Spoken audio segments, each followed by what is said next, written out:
blizzard 2 nights ago. Hey, we're going to head up to Castlewood Canyon State Park and explore a dam that burst in 1933. Ooh, a little bit chilly today. So, we need to put something warmer on.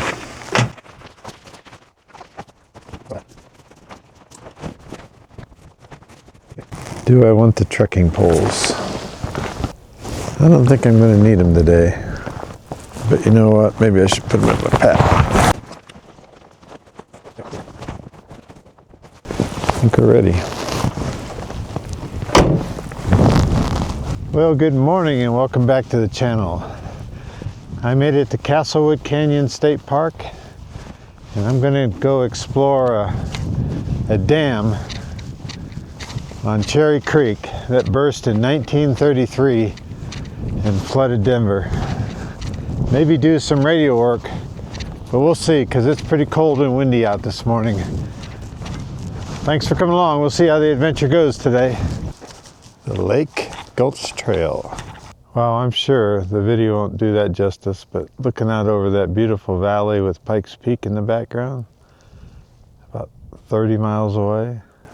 Anytime you're walking with cliffs above you, you think of a mountain lion being up above you, watching you.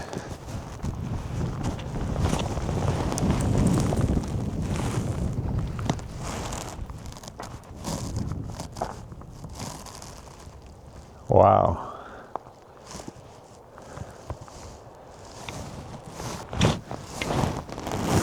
Really cool. Trees have been there a while. I'm the only one out here early. That's nice.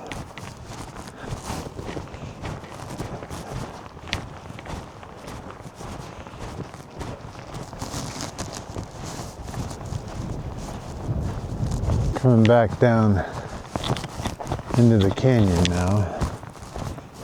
Go back through the inner canyon, then back up to the trailhead where the truck is. But first, we're going to head back this way and see if we can find the dam. Beautiful bridge here. This is Cherry Creek. And if I were to go right here, I'd take the inner canyon loop, which I'll probably do on our return.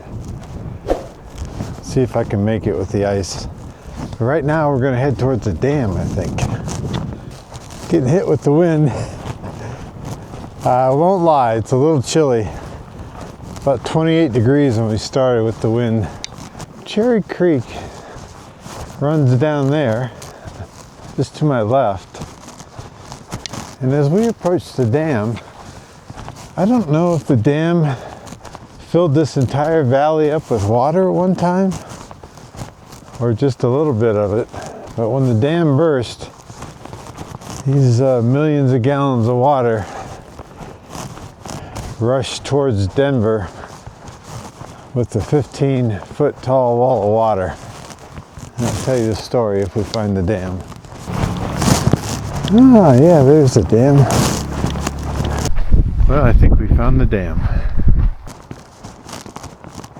This dam was about 70 feet high, 15 feet across to the top and about 35 at the bottom. Made in 1890. It was made with materials, as you can see, that were found here locally: mortar, sand, and big rocks. At the time, the engineers didn't have a whole lot of confidence in this dam to begin with.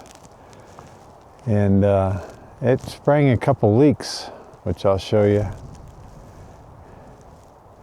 And then one night, 1933, about midnight, it sprung a leak. And the leak kept getting bigger.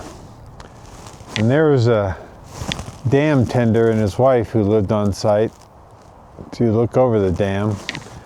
Maybe they lived over here in the valley, up the hill. And he went out when he heard the sound, and at about 1:30 in the morning he saw that the dam had collapsed and all the water was rushing down Cherry Creek right towards Denver. He didn't have any communications here at the dam, so he hopped in his car and drove 10 miles until he could find a phone, and he called the police. And he's credited with that warning, because it took a couple hours for the water to get into Denver. He's credited with saving a lot of lives in the watershed here. The water did reach Denver. Only one person was killed, but over $1 million in damage in 1933. That's a lot of money. And left mud and everything throughout the city of Denver. So the dam burst. Let's see if we can get over there and get on top of it. It's going to be a little bit of a hike, but let's do it.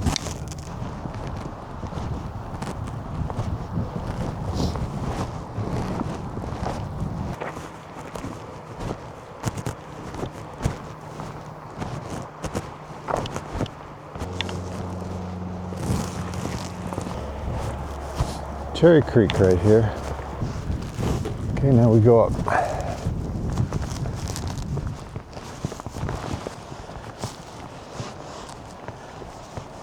As you can see, the complete dam was washed away except for this part higher on the bank.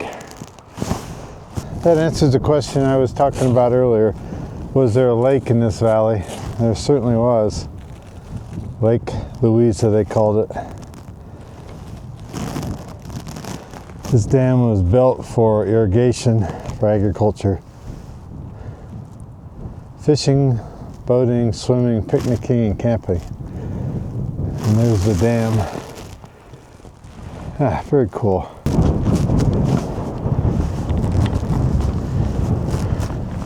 I mean, it looks sturdy enough. But water has so much pressure. Yeah, I forgot to mention, it's 2 nights, 6 inches of rain. August 3rd, 1933, it's 43 years old. It leaked from the beginning, and then it left. Here's the top of the dam. Let's go down and look at the bottom, see what we see. You can see the dam was tiered with different levels of each rock, making it wider at the base. Well, this is worth coming down to see this. This is one of the exit pipes for relieving pressure on the dam. Still here. It didn't work. That's cool. You can see that pipe I just saw. It's got concrete around it. Probably comes out the other side. Oh, there's an old ladder up there. The good engineers didn't like this dam to begin with, the way it was made. But it held for 43 years. Let's see if this goes around. I don't have to climb all the way back up. Well, that's a good deal. I didn't have to go back up over the dam. I must have missed this little side trail and I was focused on going up. We'll get back to the inner canyon, see if we can do that portion back to the trailhead.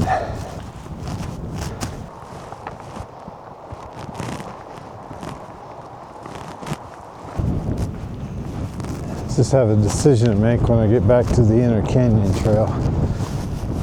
We'll see. Here comes a chopper.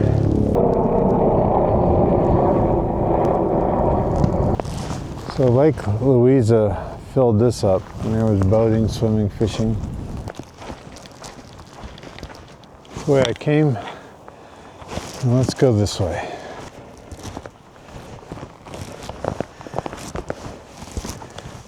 I'm out of the wind. I think I can take my jacket off. Watch, I'll get cold in just a second.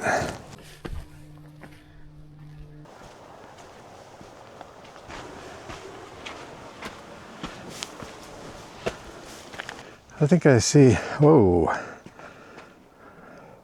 Tell me what lives down there. I think I see a bridge up there. It's going to be a solid sheet of ice up that trail until I get out of the canyon because it's been in the shade. So I think I'm going to stop and put some spikes on to help me. They saved me falling once. You gotta be smarter than the strap, Bob. Yep. That. You can get really expensive spikes, or you can get these off of Amazon. I'll put the link in the notes. I'm gonna go over and check out this pavilion, see what the wind's like over here. I don't normally, well, actually I've never set up an antenna inside the pavilion, but it's such a tall pavilion. I think it'll actually work, and it's so windy out there. It's probably better to try this. We'll see what happens.